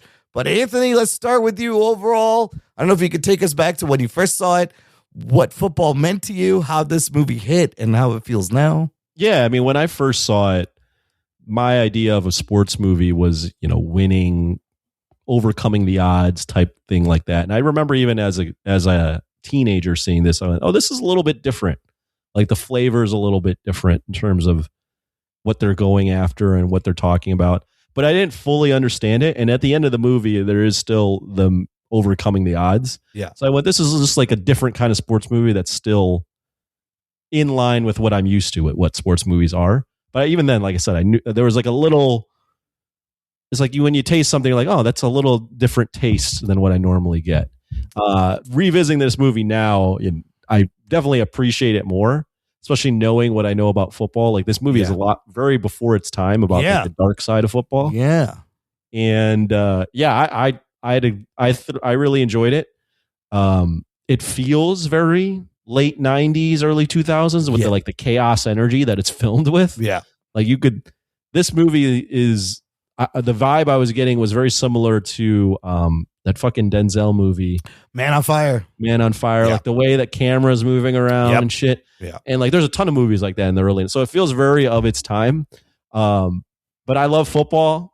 I totally understood all the things that they were going for with like the concussions and all the shit there. Yeah. So for me, it was a really entertaining watch. There are definitely some holes with it, with the movie and the way the plot plays out and how it sort of ends. But overall, I mean, you just have a killer cast. You have a lot of people really like almost overacting. Yeah. You get male dick, like, you got young Cameron Diaz. Yeah. There's so much for me to chew on in this movie that, I had a really good time with it. I loved rewatching it. And I'm looking forward to hear what you guys got to say about it. Nice. Ruggs, what drew you to this movie? Are you a big football fan? No, I am not a big football. No, I know, but I'm the anti-jock. I'm not into sports at all. But I love this fucking movie. It's one of my favorite football movies ever. Oh, nice. It's got a lot going for it. And, is it perfect? No. But it is of its time. It has that Oliver Stone, like, let's put 3 movies on at the same time while you're watching this movie. Oh, yeah. That's it's like they're overlaying everything, cutting to different things. But sometimes it adds to it. Like, there are times where it takes away and I don't like it and I feel like it's annoying. But then there's times where all of a sudden he'll pop something into frame and cut away into something and it'll make me think of something and all of a sudden it whatever is happening becomes even more meaningful. And there's times where it's just annoying. But it's a work of art in editing just alone. Oh my God. Yeah. The sound design's incredible. Like you really hear like all these different sound effects and the music, the way it works in and out of things. It's great. The dialogue is it's all over the place, but like when it hits really good. Yeah. There's these allegories to gladiators and people who die for the sport and like all that stuff. It becomes like it feels like you're in a war. Yep. And that's it. I never used to think of football as a war until I watched this movie. Like you're literally sacrificing your body, putting a lot of stuff on the line, knowing you're going to get hurt for this sport. And I always I was like, if it's fucking football, what's the big deal? Everybody plays football. But I mean, when you look at it in this context where you have a guy that's blown his back out, getting tackled, and then another guy's one concussion away from fucking being brain dead. Yeah. And, the stakes are high, and it's like anything can happen. Any given Sunday, anything can happen. You can win, you can lose. Yeah. And there is that kind of, and we just experienced it with the Super Bowl. Like literally the day before I watched this, I watched the movie today. So I watched the Super Bowl yesterday, and then I watched this, and I was like, oh, this is way more entertaining. It's way more exciting than that fucking Super Bowl game, that's for sure. But it's a movie. Right. But there are football games that are that dynamic and exciting, and it definitely pulls on that. Yeah, what drew me to this originally was not football, of course, but Oliver Stone. I think I was trying to catch up on Oliver Stone movies, and I really liked his aesthetic. He's on this. He's coming off of Natural Born Killers and Nixon and U-Turn, and Nixon and U-Turn did not do well at the box office. So this was going to be his big box office thing. But yeah, watching it again, I didn't realize, it struck me how it's essentially like Platoon meets Saving Private Ryan meets football and MTV style editing. Like it's very much a product of his time, but to treat the football as a battle with the traumatic flashbacks and stuff, I thought was great. And his style is so crazy. Just thinking how they shot all this, although I don't think anybody shot football like this before. And the early discussions of concussions and, the corporate, the team owners treating their players just like property and all that stuff. I don't think anybody talked about. But the whip pans and the close-ups makes the movie really intense. The fucking bone crunching sound effects, like it's hard hitting. The hits, when they hit, you feel it. And there's some great dramatic scenes. Al Pacino, of course, doing much of the heavy lifting. I feel like when she's in a scene with Cameron Diaz, like it's clear she's trying to keep up with him a little bit. Not even close. Not even close. Like she's overacting a little bit, but his inspiring speech at the end, it's great, and all his lines. And I love how you see these multiple perspectives from a young quarterback trying to get in to an aging coach trying to figure out his legacy, and he threw his whole life away for this, from the owners and what everything means, every little decision happening all the time. Criticisms would be, I think it's too long. I think it could have easily been like a 2-hour movie. Could have tightened it up. Could have, but I still enjoyed it even at this length. Yeah. I agree. I think the length was fine. And initially I thought there'd be more like about the strategic plays and the football itself, but the movie's not about that. It's about leadership. It's about the culture of football and leadership and everyone associated and involved.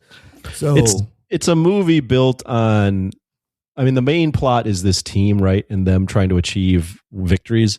But the movie's really built on like 17 subplots. I'm exaggerating. No, but you're right. Yeah. There's like a million different things going on around this team. Yeah. And that's what the movie is really built on, is like all these little things, like the owner, there's this young owner that wants to move, this old coach, the QBs, the different like one old quarterback with a bad back, like the subplots with the doctors. Like the movie is definitely ahead of its time with the concussion stuff, because the concussion stuff, they didn't start really even addressing that in the NFL until like the 2010s.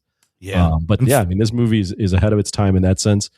I love Al Pacino in this movie. I like Jamie Foxx. I like a lot of the cameo, like the football players being in the movie makes it a little more real. Yeah. I like looking at Cameron Diaz, maybe not her acting. Yeah, this is peak Diaz here. She's great to look at. Yeah. But I mean, there's so many things going on in the movie. It has a real chaos energy. Yeah. But in a good way. And even like you mentioned, like some of the football scenes for its time are pretty good. I mean, some of those hits that they film, I'm like, whoa, those guys are getting. I think they were really fucking hitting each other. Yeah. This is what it looked like. Yeah. So I mean, there's a ton of different subplots to discuss if you wanted to get into that. But I think the only criticism initially I had was actually the movie is so kind of like cynical and nihilistic. Yeah. That the way it ends, not the press conference, but the way it ends with them winning. Yeah. I almost feel like that was almost inappropriate for the way the movie was going. Like they shouldn't have won. Ties up in a way that's like, oh, like they had this speech and everyone realizes they're on the same team. But the movie had such nihilism throughout that I felt like there was there could have been a bigger swing there to end it in a way that like made you think more about shit. Yeah. And like maybe more on a negative or down note. But that was one of the initial criticisms I had. But overall, I mean, as far as like the length, the whole movie, I was just like thoroughly entertained because it just keeps you on your toes throughout the entire movie. And the way the subplots intertwine and things like that. Yeah. Like, I was thoroughly entertained. I'm more entertained even now than when I first saw it. One of the other most impressive things for me, even when I saw it originally, is the production design and the fact that the NFL refused to let Oliver Stone use any of their team logos, they didn't want to touch him with a 10-foot pole. So this production team designs logos, uniforms, the way they shot the scenes that look like they were in a full arena and actual. What's the Orange Bowl in Miami? The shot during in that stadium, even the practices and the games all felt like I was just thinking about staging this, like all the little things, the reporters up in the skybox on the sidelines, all the photographers, the fans, the cheerleaders dancing, then the party scenes. Like this editor, you definitely should have got a nomination because I feel like they just shot. I believe the first cut was 5.5 hours. It's like you're watching like 5 movies in the span of one movie. It's almost documentary like, and they're just letting him do this shit. And how cramming all this stuff in there. How he assembled this puzzle is very impressive because you feel like these were shot like similar to F1, like these were shot at actual fucking football games. The Ruggs used this term one time to describe I forgot the movie, but the one Mel Gibson directed in the middle of the jungle back in the day. Apocalypto. Verisimilitude. Yes. And I feel like this movie has a lot of that because the movie just gives you the vibe of like what it would be like to be rich and young and a big football player in fucking Miami. Yeah. And that's exactly what I've been to Miami a couple times. Yeah. Obviously not in the 90s, but I'd imagine that's what it was like. Like that it feels very like to be famous and young and on a lot of drugs in Miami would feel like that. Like that's the way that movie feels. Like, oh my gosh, Miami, being in Miami at that time must have been crazy. Dude, those party scenes, I read about how they just essentially threw a party and the guys could just act all afoul like their characters. And they were like, that was the craziest fucking party. They were essentially just filmed a party. And there was fucking titties everywhere. It was wild. But the amount of cutaway shots and like all the extras is so impressive because there's a lot of people there. There's a lot of people in all of these shots. How realistic? The beginning of the movie is great. It sets it up very quickly. The first string quarterback gets down. Second string quarterback goes down. They got to put in Willie Beeman, who throws up before his first play, and that's great because it becomes a tradition. But how realistic is that, Anthony? Both fucking. What, the third string quarterback is going to? I mean, we've seen stories of backup quarterbacks. Like, I mean, Tom Brady was a backup quarterback. Was one of the last round picks. So, like, it's not implausible. But it's unlikely, right, that a third string quarterback is going to lead a team like that. But I think part of that the movie tackles is one of the subplots is that this guy comes in. Third string guy was overlooked because he had a bad reputation, becomes the quarterback, and all of a sudden like has this big head, and that's something that seems very real. It's like if you were a nobody, and then in the blink of an eye, you're a somebody in Miami. Yeah, like that's the part of the movie, like amongst many other subplots. Yeah. That I get latched onto, and I go, okay, that feels real. Because I mean, he's got a girlfriend, and he's out there with women, and she's fucking calls him out on it, and even Rooney's wife, dealing with the wives and girlfriends and how they take their situation, I thought was very interesting. Well, the line where they're like, if you don't have a ring or something like that, that if you're not referred to in the newspaper as his girl, you're nothing, right? Yeah, the wives immediately just shut her out. Yeah, they don't even talk to her because she's not married, not real. Right. But Willie Beeman, great character, breakout role for Jamie Foxx. I think people started to see him as a real actor. Was that his breakout role? I mean, after this, he gets Ray, and I feel like people start to see him. Yeah, it's his first big deal role. Yeah, big deal film. I didn't look up. What were your guys's? I mean, this is a movie, like Rugg said, it's 3 or 4 different movies. What was the subplot that you enjoyed the most?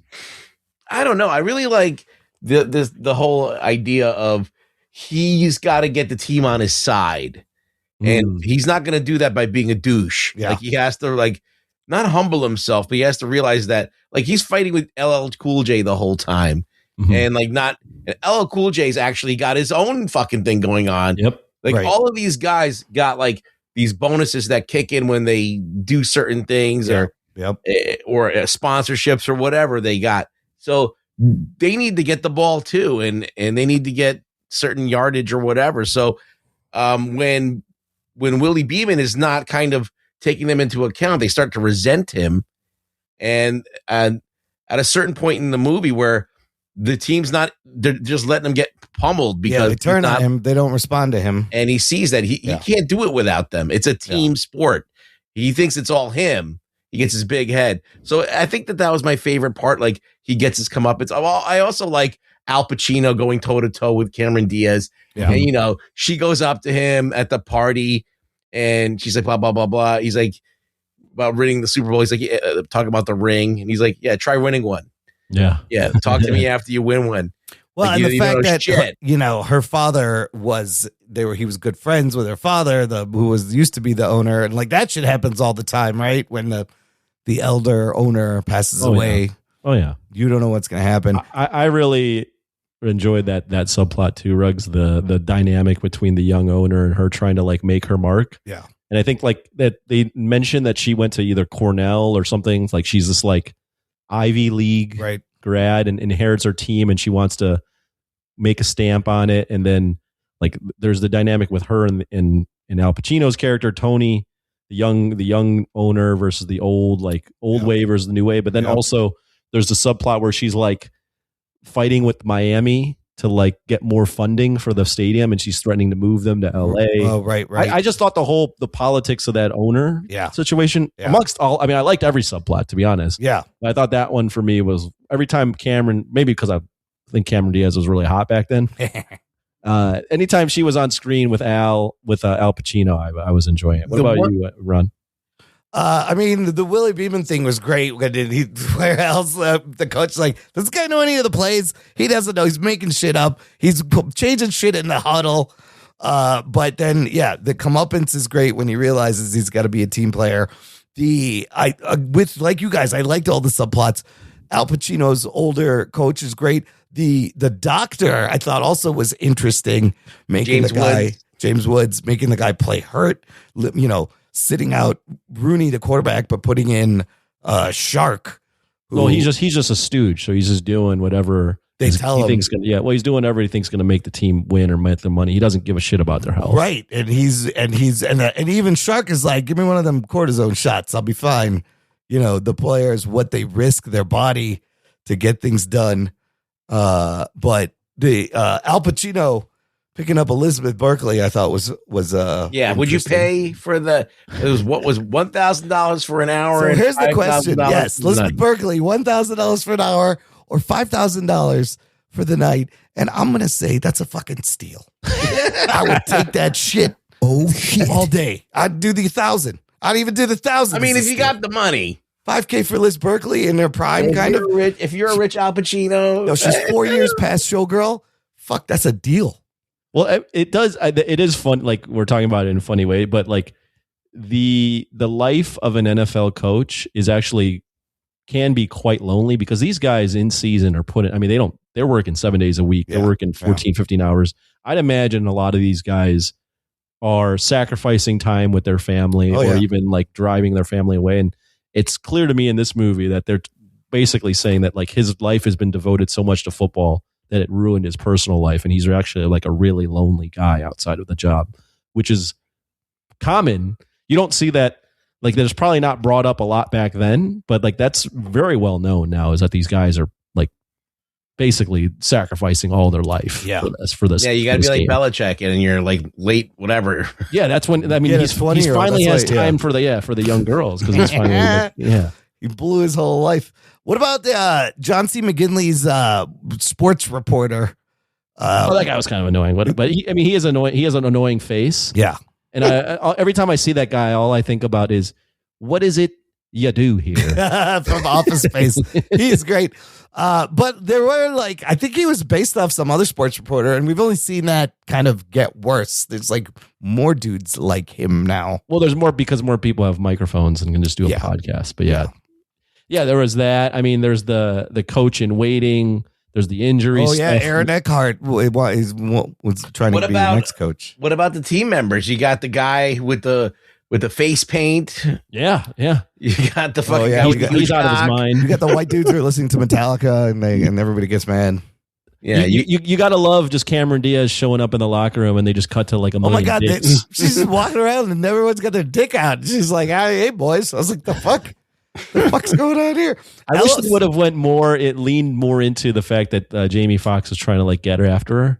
Because she's all Cameron like, Diaz is supposed to have like a fiance or something. Remember, there's a guy with lawyers. Like, are we hanging out tonight? But didn't they allude to him and Beeman and her kind of having a thing? No, she just says, I can't date the players. Right. He was, but they never went back to that guy that like at the beginning of the first scene with Cameron Diaz. They kind of like lost the plot on him. He never returned. You never see him again. Oliver Stone forgot that he even put that in there. He had too many things going on. I also read that LL Cool J and Jamie Foxx got into a real fight because they were improvising and LL smacked Jamie Foxx in the face. And Jamie is like, look, if you can do that, let me know you're going to do that. And then they do it again and he smacks him again. And then a fucking fist fight breaks out. So I thought that was fun. They did not get along. I love the fun facts where Imran just throws those in. What about Bill Bellamy? Bill Bellamy was MTV. He was in there for a hot second. Yeah, very MTV style feel too. No, he was on MTV. He was on MTV, right? But the movie also is very like MTV culture, MTV time. Yeah. Oh, 100%. It's TRL. Yeah. It's filmed like TRL. I mean, part of it looks like straight up music videos. I do have some funny things that I noticed in the movie as a football fan. Okay. There's one point in the movie. First off, no team in Miami playing outdoors is ever going to wear all black. Oh, they would get too hot. It'd be way too fucking. There's you would be out of your mind to have a team in Miami wearing all black. So there's that bad color decision. During the game in LA, they cut to the scoreboard a few times and the score's wrong. Nice. That second to last play where LL Cool J goes out of bounds and it's like a big moment because he's not actually being selfish. Yeah. He goes out of bounds. Right. They probably ran about 30, 40 yards. There's no way that play took only 5 seconds. No way. I like there was this. 9 seconds on the clock. It took 5 seconds. No, I love this. I love that you're breaking down the football. This is great. There's a lot of like little random things in the football game where you're like, where if you're following what's going on, it's completely off base. Apparently, they had a school full of people they used as the crowd and like moved them around, but it feels like the place is there's a lot more people. They did a really good job. I got a question for you guys, more big picture, because I haven't seen a ton of Oliver Stone. Yes. Are you guys Oliver Stone guys? You like his movies? Yeah. What movies do you like? I feel like he's brought a couple of interesting. Let me just listen to this run he has. Okay, starting in 1986, Platoon. 1987, Wall Street. 1988, Talk Radio. 1989, Born on the 4th of July. 1991, The Doors. Also 91, JFK. Heaven and Earth in 93. Natural Born Killers in 1994. and then he does Nixon in 95, U-Turn in 97. I've seen most of those. And for me, well, there's more. I mean, he does Alexander, World Trade Center, right. W. Yes, I just went up to A lot of political any movies. given Sunday. Yeah, and then he gets he does. political. He likes to do those. I mean, JFK can be called like a conspiracy theorist movie, essentially. World Trade Center. And what has he done recently? Anything? The last movie he did was Lula. Snowden in 2016. No, I see something called Lula in 2024. I don't know what that is. I don't know what that is. But Lula is a documentary. I think his prime was this late 80s to early 90s run. I fucking love Natural Born Killers. I think it's fantastic. JFK is great. The Doors is amazing. Born on the 4th of July. Rugs, what about you? It's really good. Platoon's great. I'm gonna say Wall Street. Wall Street's great. Natural Born Killers, Platoon, and this movie are probably his best, and then followed by The Doors, JFK, and Alexander. I got a fun fact because Imran didn't list it. Yeah. I'm not sure if you guys know this. You Rugs, you might perk up here. He wrote Conan the Barbarian, Oh, yeah. and he wrote Scarface. Yes. Yeah. So he's kind of worked with Pacino before. Do you guys like his style? Well, his style changes from movie to movie. It does. But this is like his most MTV Yeah. frenetic movie that he has. Like Wall Street's not like that, and Natural Born Killers is a little bit like that. Natural Born Killers is a lot like that. Yes. Yeah. And JFK is similar with kind of the tension and the whip hands. So like this Platoon era feels like his best, or like the one that got the most cinephile buzz. And it was a huge topic, Yeah. was the magic bullet and the theories and everything. Val Kilmer kills it as The Platoon Doors. is not about the magic bullet. What are you talking about? No, you're saying Platoon. I thought you were talking about JFK. No. Platoon was, I think it won Best Picture that year. Yeah. JFK also got a lot of nominations. Like that was a huge movie. I mean, Platoon's a good movie too. My God, Tom Cruise in Born on the 4th of July. He worked with Cruise, so he got him on there. Yeah. Nixon was actually pretty good. Anthony Hopkins as Richard Nixon is really fucking good. I kind of like that movie. And then I remember I watched U-Turn. It's very forgettable. But it's not his best movie. W I haven't seen.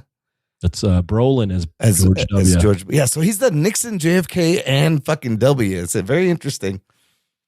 But this movie, I think it's. I don't think this one seems more of an outlier compared to what he usually does. Yeah. I don't think it's one of his best movies, but it is one of his better movies. I like this movie a lot for him. I mean, he does more like, political, historical movies. This is more of a fantasy, but it's more, got some reality into it, but it's more accessible. It's more mainstream topic. It is in line with what he does in terms of uncovering the dark side of things. Yes. Right. Yes. A lot of his movies, Born on the 4th of July, Platoon, Yep.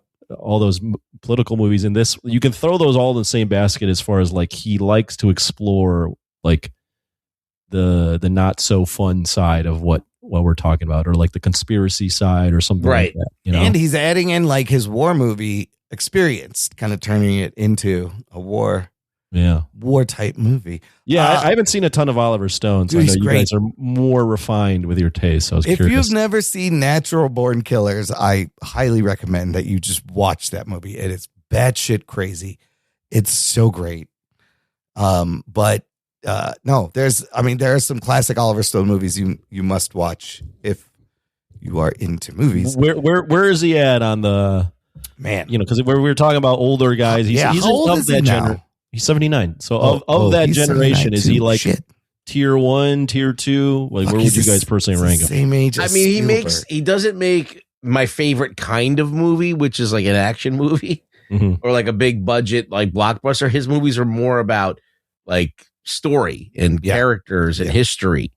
So, but if you're putting it in that context, who does the best historically based movies? I think that he's one of the best ones out there. He's up there as legendary in this genre. Yeah. How many people he went into Vietnam like no one else did. It's Him and Apocalypse Now. These are the two movies, right? That you watch. Yep. Full Metal Jacket, maybe, but like, is that Vietnam? I don't even know what that is. I think so. Yeah. Yeah. So it's like, those are the movies. Those like the top 3 Vietnam movies or whatever. He's in there. So I think it's super influential, and definitely he's up there. He's made a lot of president movies. He made a lot of president movies. I would say, not having seen his movies, but just following, I'd say he's probably like a tier 2. Like, I don't think he's up top tier. Yeah, high tier 2. Yes. Or like tier 1 would be like your Scorsese, your Spielberg. Yeah. Francis Ford Coppola before he went nuts. And then like I feel like what's his name? Oliver Stone's like at that tier 2 with like maybe sitting around with like Ridley Scott, like kind of in that basket. Yeah, I mean, I could almost see him squeezing into tier 1, but I think high tier 2 is probably accurate. It's not a bad place to be. No, I mean, this movie influenced like Friday Night Lights and a bunch of other football movies. So he's clearly influential, and he's talking about things people didn't talk about then, but they talk about now. Yeah. A lot. Here's some fun alternate castings for the movie. Imagine this. He originally wanted Robert De Niro instead of Al Pacino. Oh, really? Yeah. As if they're not like they wouldn't have gotten a very similar performance. It would have been the same thing. De Niro, too expensive. So, Al was a discount. Al was a discount, apparently. Really? Yeah. De Niro was too expensive, so they didn't go with him. They wanted George Clooney for the Dennis Quaid role of Cap quarterback Rooney. Clooney turned it down because he wanted it to be more about him, I think. They wanted Will Smith for the Willie Beeman role originally. Will Smith was not interested. I think he made some other shitty movie. Here's the craziest thing. They wanted fucking P. Diddy for Beeman. Sean Combs was considered even, so they threw like a whole NFL combine and auditioned everyone like they would audition football players. Sean Combs comes down with his whole entourage. He's very disruptive. They saw him throw, and somebody, what did this guy, Andrew Berniarski, who was there, goes, Puff Daddy threw like a girl. So they put him on a plane. Essentially, the reason, can you imagine? Puff Daddy almost would have been, Jamie Foxx's career would have went a different direction. You would have had to delete this fucking movie fucking 30 years later, 20 years later, whatever. But I'm so glad they didn't choose P. Diddy. I don't think he can act. No, Jamie Foxx, I think, was a good choice. Jamie Foxx actually is really good in this movie. Like, I felt for one of his first movie roles, like he did a really good job. But every scene Pacino has with someone where they're just exchanging lines, the drama of it is fantastic, and it's so good. Al Pacino is so good in this. So what do you think about the idea that Oliver Stone is really his movies are just coke fests when they're making them? They're always like just doing amazing amounts of blow when they're doing these. You kind of see it in the kinetic energy. How else do you get the fucking camera? My answer would be, not surprised. They got to be doing a shit ton. Like every time I read like the history of a Oliver Stone film, is like everybody was like Alexander, the movie Alexander. Like they're talking about how much drugs Colin Farrell was on through that the whole. Well, then I read a bunch of things, and Oliver Stone is known for just being a chaos energy on set all the time, and somehow the movie gets put together, and they're just you definitely feel it. You feel it during his movies, that energy, or at least for this one. Yeah. Well, it's better than having no energy, I guess.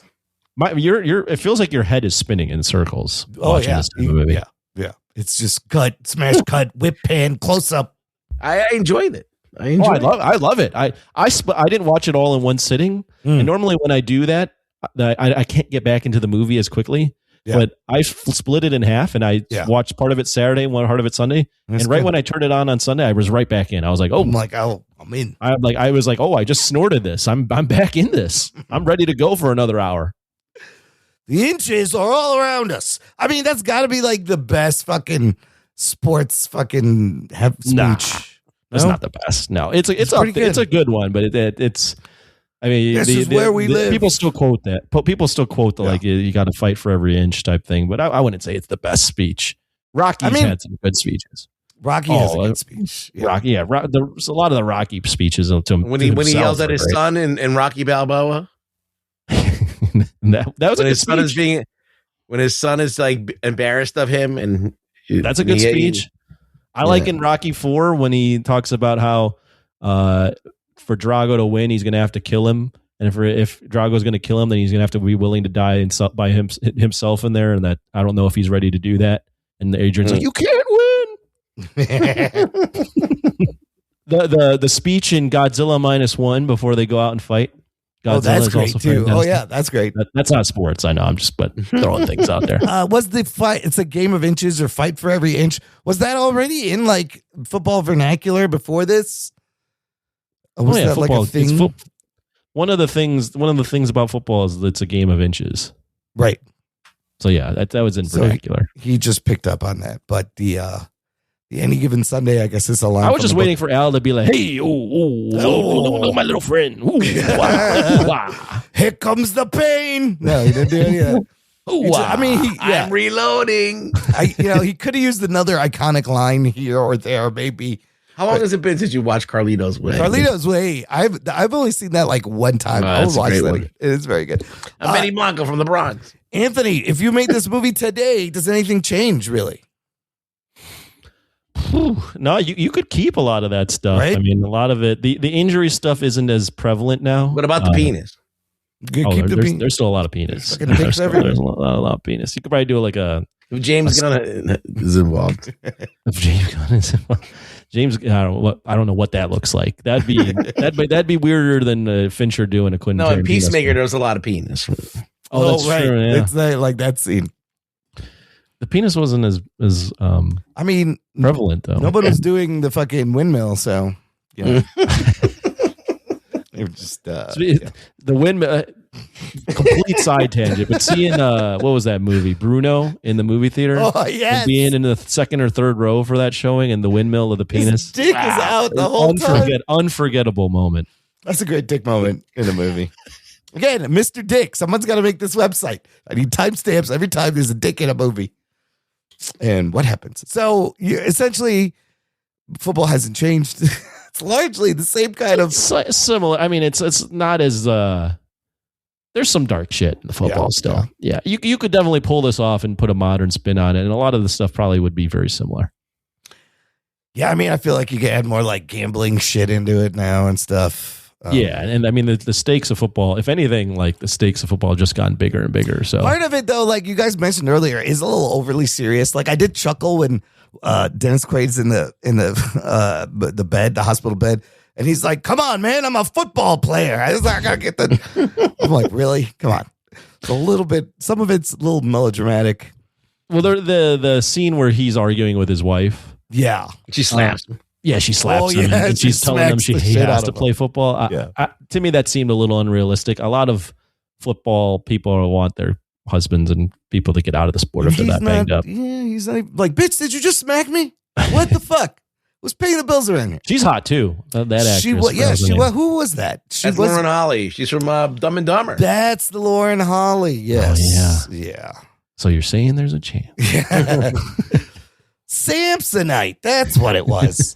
Okay. Anyways, let's give me a number, and then you can rank it amongst Oliver Stone movies you've seen or where you think Anthony. Well, it's number one for me because I literally haven't seen any other Oliver Stone. Oh my God, movies. you got to catch up, Anthony Roman Polanski. I know. I'm going to give this a strong 8 out of 10. I thoroughly enjoyed it.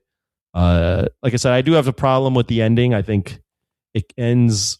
It kind of wraps up in a way, like in a tidy bow. Oh wait, yeah. Go through that. What happens in the end? It's the championship game that going to the Super Bowl, right? They're in though. I don't think it's a championship game. I think they're just in the playoffs. They win that game, and then it cuts to later on when the season's already over, and I think they lost in the championship game to go to the playoffs. The Pantheon Cup they lost, right? I think they lost to the game before that. We might have to double check that. Okay. But anyways, the whole movie, she's been trying to push him out. Right. So then they held this press conference where they're saying graciously goodbye and thank you for everything. And then he gives a speech and basically says, By the way, I'm coaching a new expansion team and I'm taking Willie Beeman with me. Oh, I'm not done. Right. So I don't know what's an expansion team. So It's that's just a new team. the team in this is like the Albuquerque something. I forget what it's called. Aztecs. And it's basically an expansion team is when there's like 30 teams, let's say in the NFL or this league, and they decide they want another team. So it's like the 31st team. So it's a brand new team. Yeah. And he decides he's going to coach that brand new team. I'm not done yet. Yeah, so he's going over there and he's taking Willie Beeman and everyone is shocked and he was supposed to announce his retirement. Right. So How often does that happen? Does it happen often? What, that an expansion team or the scenario that just happened there? Oh, a brand new team, yeah. And grabbing Willie Beeman. Like, well, I mean, that whole part is like very out there, but the last time there was an expansion team in the NFL was like, I think the year 2000 or 2003. So it's not that common. I Okay. feel like it's not very hockey and common at all. baseball do it more often. Hockey's the league that's had the latest expansion teams, but no, it's not very often that they do that now. Okay. Especially in football. Just wondering about the reality of that. At that time, there were when they filmed that movie, there had been at least like 3 expansion teams. So it was very prevalent It back was then. a thing. Okay. Yeah. The Carolina Panthers, the Jacksonville Jaguars, and then the Cleveland Browns all like came to be during that time frame.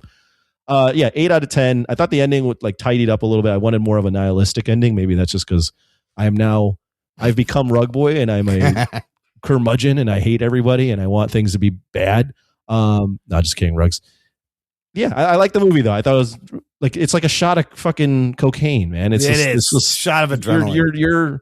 You're on the ride, and to me, the 2.5 hours flew by. The ending also not a very un-Oliver Stone like, right? Most of his things, I feel like them winning the game for me just was like I don't know if that felt like the way it should end, but the lesson should have been you lose the game because you I don't know. It's just they're so dysfunctional that they can't healed in half of a football game. The team was healed and they won. Is that what happened? Right. That's what happened. Great. Rugs, give me a number. Where would you put this? I like this movie. I don't like football, but I like this movie. It makes me want to watch football, but then it's not like this movie, so then I don't want to watch it. Yeah. But it's an 8 for me. It's not a perfect film, but it could be with a little tweaking. It could be a perfect film. I enjoyed every second while I watched it, and I can't really say that often when I watch it. In the Oliver Stone rankings, where would you put this? I don't know. I would put it towards the top. It's one of the. I like it because it's got a lot of kinetic energy. Yeah. It just you can immediately get into it. It's not about presidents and stuff. Like I find that boring. So for me, I think it's one of his better movies. And he's still, saying things. He still has a message. Talking about like the how they shot the football, like the shots of the long bombs where it's slow motion, the ball's in the air. I do love all that stuff. And occasionally I found myself, I catch on HBO. What's that football show on HBO where they film the game all Hard dramatic? Knocks. What is it? Hard Knocks? Hard Knocks or Inside the NFL? Inside the NFL. One of those. Occasionally I will catch those on the air and I stop because of how they film the football, making it so dramatic and cinematic. And whenever you do that with a sport and you do it well, it's just fucking thrilling. And it always sucks me in. So occasionally, like real football can look like that. But of course, this is all I would give it. I did like this movie. I'm going to go 7.5. I don't think it's Oliver's best film. Like my favorites are Natural Born Killers, and Platoon, but it's definitely top. I think for me, top 5 probably Oliver Stone film. And yeah, I'd say top 5, sure. Yeah, I think you could put it in the top 5. I have to watch some more of his newer ones, and go back and maybe watch some of the older ones because he's very good. He's very good. All right, that's it. Let's finish up with some. What are we watching? Anthony, you watch anything besides the big game? No, I was all in on the Super Bowl. I'm planning to. I've been planning to go to movies each week, and I keep canceling them last minute because I have no desire. Like I was going to go see Arco, didn't see it. I was going to go see The Moment, the Charlie XCX movie. Oh, I heard that's funny. Yeah, but this week, supposedly, I don't know if I plan to see this fucking Wuthering Heights movie. Oh, that's coming out this week. And I also plan to see this movie. What is it called? I'll pull it up on Friday. It's called Nirvana, the band, the show, the movie. Wait, what is Nirvana. that about? What is that about? I think it's like based on a Canadian TV show series called Nirvana, the band, the show. But I'm seeing the movie version of this, so getting good reviews. Yeah, I was kind of Nirvana. curious. That's like a blasphemous that I even said it like that. Nirvana. But it's spelled with 2 N's also, I noticed in the title. Yeah. Okay. Man, the movie's really slowed down. We were on such a fucking roll last year, and I feel like we got to build back up a little bit. Yeah, it's a tough time of the year. It is a tough time of the year. Wait, what was I doing? Ruggs, what'd you watch? Oh, you sent in something. Yeah, I watched The Plague. Oh, Anthony watched this. I remember. Yeah. And, what did you think? It was a good movie. I mean, it done well. It was effective. It was very frustrating to watch because I'm like, all right, I don't get this. Like, these kids are, if you know what the movie's about. The bullying movie. It's a movie about bullying, but it happens at a water polo camp, sleepaway camp. That's weird. And I'm like, okay, if you're playing water polo, you have to be kind of an aggressive, sporty type dude. Yeah. And these are literally the wimpiest kids, and they're like little pipsqueaks. And the kid who's like the ringleader is like this little pipsqueak. And I'm like, you could solve this problem right now. Just punch this fucking kid in the stomach as hard as you can, make him barf. And I'm like, your problem will be over, kid. You're taller than him, but he's too much of a wimp to do it the whole movie. And he's like cowering down to this stupid kid. And eventually he gets his comeuppance, but it's like comes way too frustratingly late in the film. And it takes you back to, when you're hanging out in the pecking order and people are just kind of like trying to assert themselves over other people and establish a hierarchy with little kids, like Lord of the Flies or some shit like that. Anyway, I liked it. I mean, I thought it was a good movie. I didn't like it. I'll put it that way. I wanted this kid to get his ass kicked. Oh. Like if it was me, that kid would have gotten his ass kicked within like the first 20. The minute they got up from the chair when I sat down, I'd be like, what the fuck's your problem? And I would just fucking beat the shit out of them, and then the party would be over. Well, I think the magic of that movie is that you immediately put yourself into that situation and you can relate to it in one way or another. Yeah. It's like, hey, I would have done this, or hey, I remember seeing that. Or why don't you do something or say something? I felt like that whole movie was just like pure tension where you're just like, fuck, I don't like watching this anymore. Yeah, it's very tense.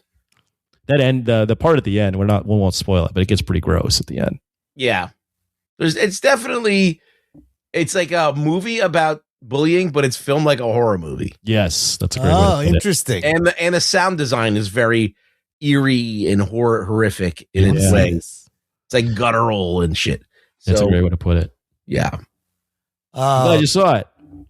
Yeah, that was one of the movies I saw last year, and I was like, "Oh, that one left a mark." Ruggs, anything else? I don't remember. Did I watch something else? No Frank Grillo movies? Did I send something else in? No. No bad like martial arts films from 70s or 80s? I'll tell you what I've been watching, and I'm addicted to the show. Yeah.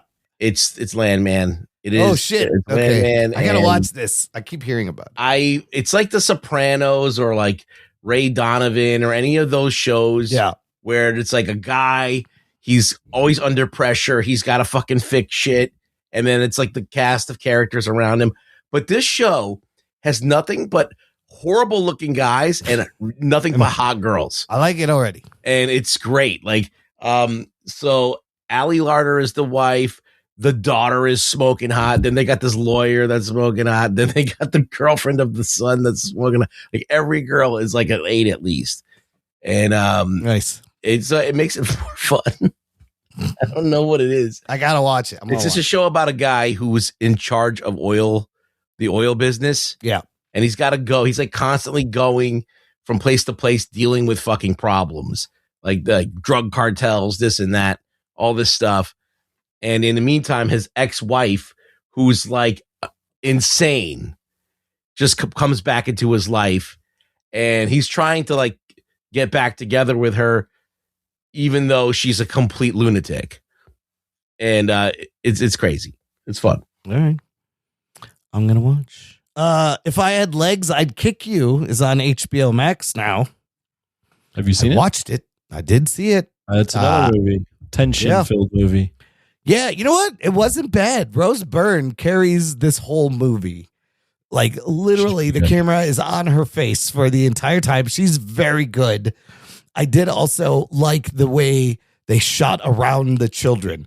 Like, it's just a movie about this mom whose kid has got medical problems. She got to do all this shit. And the way they show you never see the kid. You just hear the kid off screen. And it just reminded me of how, like, sometimes parents probably, after a certain amount of time, like, you're not even looking at your kid. You're just hearing the voice because you've been around this kid so long until, a moment at the end. I thought it was pretty good. The end is weird. I'm not sure what to make of it.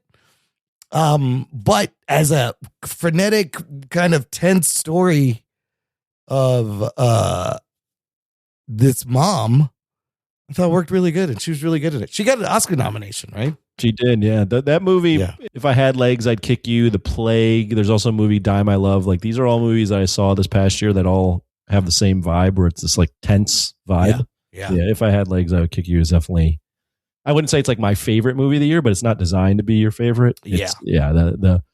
The kid, the beeping, like all the shit. Like the beeping, and then it gets trippy at moments. And I'm like, what the fuck is going on here? There's a lot of things that happen where you're just like, oh my God, this lady can't catch a break. The lady's dealing with, there's a hole in her apartment and it floods. They got to live in a hotel. The kid's needs medical equipment and a tube in his stomach and all. And the husband's never there. And it's just like a life. Bugs, would you watch If I Had Legs, I'd Kick You? It's not bad. You could have paid me to watch it. Doesn't sound like a good time. I mean, it's if like Frank Grillo was in it, maybe. It's like The Plague for like a mom that's like dealing with a lot of shit. Yeah. So I feel like single moms or any mom would relate to it. But Rose Byrne, fantastic performance. The only one thing I want to mention, Shrinking season 3 is back on Apple TV Plus. This show is so fucking good. It is Ted Lasso good. In fact, Brett Goldstein, who plays Roy fucking Kent, he's a writer on the show, and he's in the show. So if you like Ted Lasso, catch up on Shrinking. Harrison Ford is unbelievable in this. And then anybody caught up on Night of the Seven Kingdoms? Yeah, I like it now. Dude, this fucking show is so good. Every episode gets better. There's 2 left, Anthony. I need you to catch up. We have to review this when it ends. Yeah. It's good. It's good enough. It's very good. Easy to watch. 30-minute episodes. Yeah, it's short, and that makes it easy to watch. I was not like looking forward to watch this. Didn't think I was gonna like it. Yeah, but I ended up liking it. Yeah, each little episode gets better. The stakes get higher. It's not like the best. It's not like Game of Thrones good, but it's close. It's still enjoyable. Yeah. Yeah, it's very entertaining. Lots to talk about. Can't wait till that ends. All right, that's it for this week, fellas. Bruggs, where can the people find you online? Rug Boy Show on X. Come by, say hi. And Anthony, maybe at the Alamo, maybe not. Maybe not. We'll see. You'll see. In the meantime, listener, check out our website, jockandnerd.com, for all the ways to support, to get in touch, to subscribe and follow. Share the show. It's the best and easiest thing you can do. Send it to a friend. Thank you for listening to the Jock and Nerd Podcast. My name is Imran. My name's Anthony. He's the Jock. He's the Nerd. We'll peep you next time. This is going great. Get your hand off my penis! I like turtles. I like turtles. Jock and Nerd.